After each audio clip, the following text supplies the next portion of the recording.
there's dirt on my hands. Hello YouTube, Boss Rino. Welcome to my channel. So ito, tirahin natin ito, The Darkest Secret, a Demonic Spirit Attack a Minor. Oo, lapit ito. Tingnan natin ito ha. Subscribe nyo ang The Darkest Secret para dumami pa ang sa kanyang subscriber at magaganda mga video nito. Tirahin natin ito bago pa tirahin ang iba. As I've told you before, the world of the paranormal is vast. Spirits, possessions, and witches are the most normal. But a new branch of the inexplicable has been added. I'm talking about the failures in reality. And in this video, we will touch that area a couple of times. I start this investigation with a possible true failure in reality. This extremely strange video that does not exist on the internet was sent to me directly by Gael, the subscriber who recorded it. He tells us that near his house there are several schools which every year close for the Day of the Dead festivities. This happened in Mexico, and there they usually organize parades where students and parents go out in disguise. Gusto ko yung mga ano dito yung mga festival na ganito. Sa Amerika may festival na puro hubo. To walk the nearby street. Parang masarap sumama dun. An event that in this latest edition was being captured by the security camera that he has installed outside his house, which captured a subtle but strange sequence that I invite you to see below. Please pay attention and tell me what's wrong here.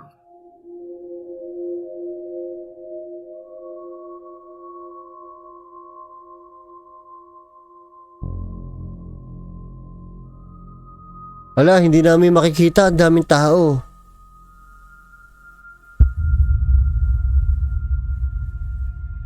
Anong meron?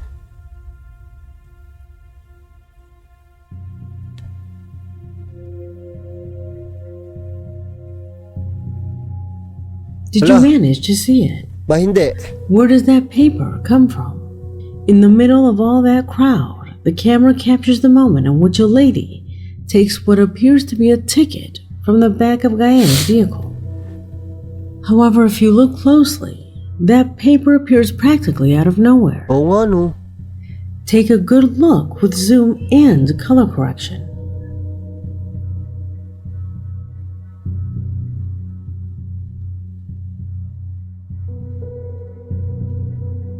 Biglang lumaltaw yung papel, tas kinuha pa ng babae. No?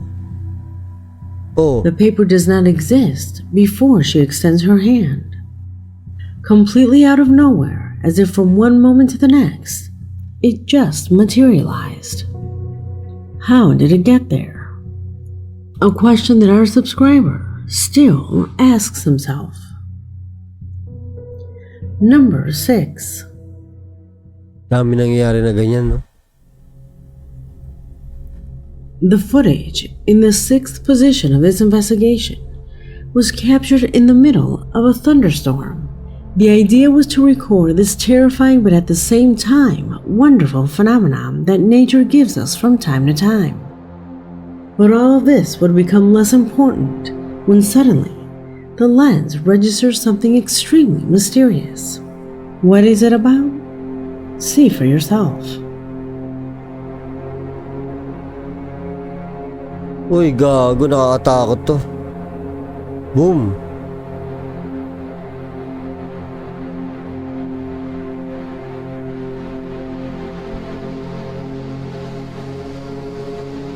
Wow, ano yun, nahulog? May something sa taas, tinamaan ng kidlat yun, kaya nahulog.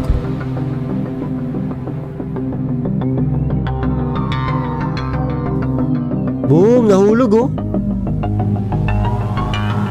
Suddenly, the landscape is full of flashing and intermittent light shows. Yet it is abruptly interrupted by lightning, which seems to have frozen.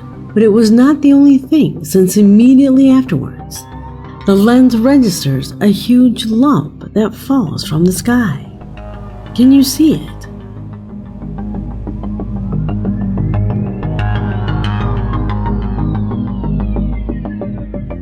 Some speculate that it could be a meteorite or simply space junk. However, for an object that size to cross the atmosphere without generating heat makes it highly unlikely that it is something from outer space. It seems that it went down along with the lightning. Totoong-totoo may nahulog eh.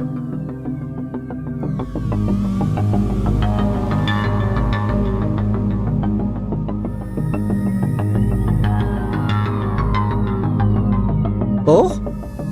Look at its shape. It doesn't seem to be any known aircraft, much less an animal. So what is it? Let me know what you think.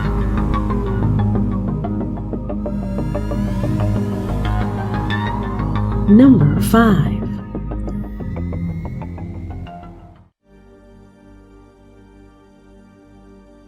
What occupies the number 5 Baka ano yun, spaceship, tapos tinamahan ng kidlat. position is not a video, but rather an image. But that does not mean that the story behind it does not become the most terrible incentive for your deepest nightmares tonight. The image was sent by Eric Velasquez, a subscriber who brings us the story of one of his cousins. He says that they were quiet in her room listening to music and having fun. Throughout this day, many photos were taken, without even suspecting what was captured, accidentally in one of them.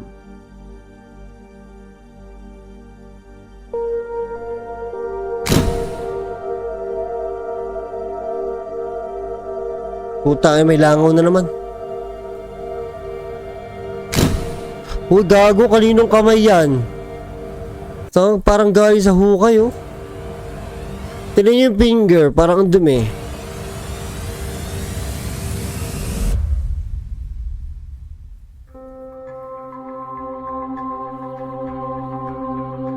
Do you realize what's strange here?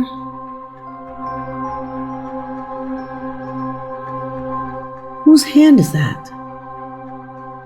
It is important to mention that they were alone at that time. There was no one else in the room with them. Also, if you look closely, does the hand not seem normal? Notice the bruises. It even seems to have traces of blood. Ang dumi, diba? Sa kaya niya hinawak yan? Something that undoubtedly froze every last drop of blood from these girls, who to this day cannot explain who it belongs to, theorizing the only logical option. Parang may ito yung dugo eh, no? Parang may dugo-dugo yung kamay, tsaka yung finger. It was a ghost. A spectrum that perhaps during the whole day was there with them.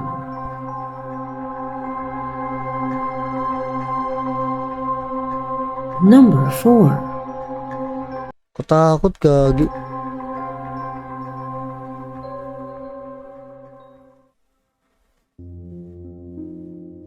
We continue with the strange footage sent by Juan Jose, a faithful subscriber who in his email came across this shocking recording while looking at his social networks. In it, you can see how something hits a tree with extreme violence, which caught the attention of many who began to record the event. They thought it was a child doing a prank, or at most, a cat that had gotten stuck in the branches. They never imagined what their eyes would see just moments later. Pay attention.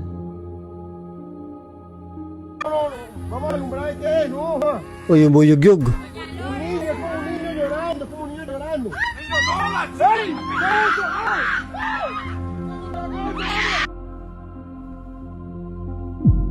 Grabe naman yung parang ano, parang ang OA nung pagsisigaw nila.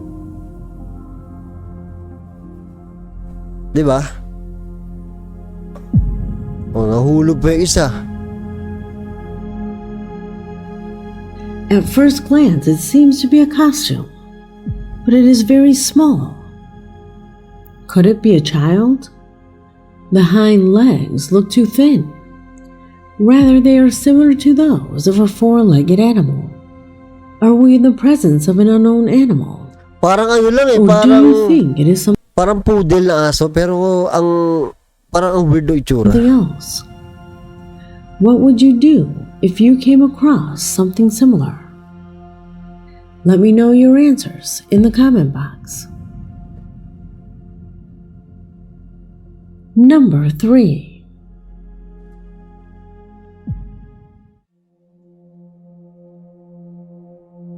From Mexicali, Alejandro Rubio, a faithful subscriber to the channel, was in charge of sending us a strange video which was recorded by him a few years ago, and which, as he confesses, he had not wanted to reveal until he came across our failure in reality section.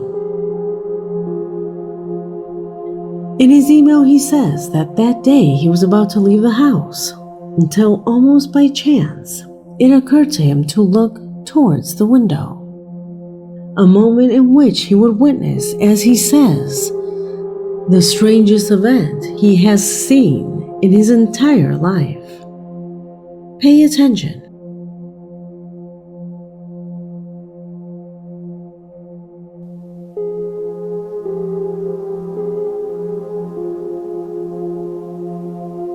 Ano yan? Uy, wala, gago. Wala. Ba't gano'n? Ba't dito lang meron? Uy, ano yun?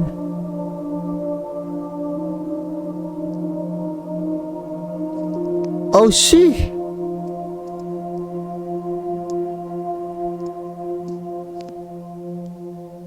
Pero hindi nagalaw, no? Parang uod. Wala naman dito. Sa kabila, meron din, ha?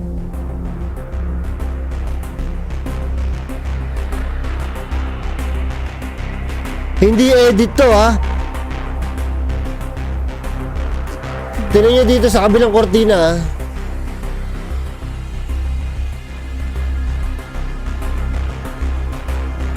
Tignan nyo sa kabilang kortina. Sige pa. May pinakita. You do realize the strangeness, right? Alejandro swears that he did not edit or manipulate anything you just saw, assuring that at that moment, none of the lights in the house were on, and there were no rays of sunlight coming through the window. Where do those lights come from? Why can we only see them through the window curtain? In the light spectrum, it is known that infrared and ultraviolet light can be observable under a certain filter. But in this case, that the filter is a window curtain gives us something to analyze. Talagang nandun yun, eh. Oh. Wala, oh.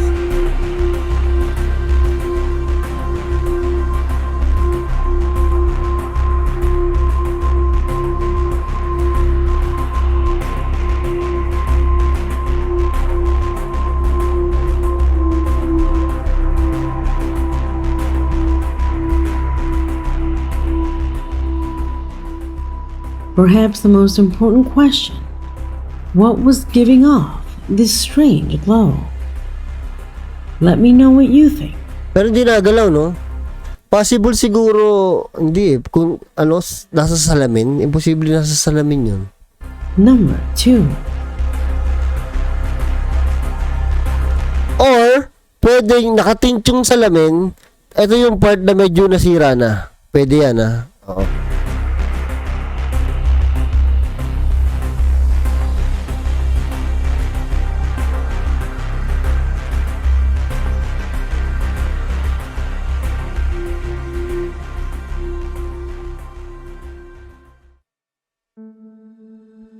Ito, nakita na natin to, ah. Oo, nakita ko na to. Pero pag si Darkest Secret na nagpapaliwanag, mas naiintindihan natin. Ito na yung last. What I have saved for number 2 is simply spectacular. A video apparently uploaded to TikTok or Facebook. In it, you can see the images of a security camera that directly records a family while they were having fun watching their daughter dance. However, the environment takes on an extremely dark tone when out of nowhere, something pulls the girl, making her fall.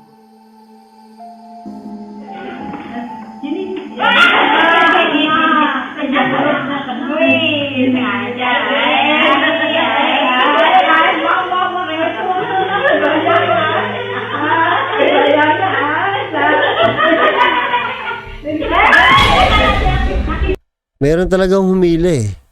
Meron talagang humili. Oo. Oh?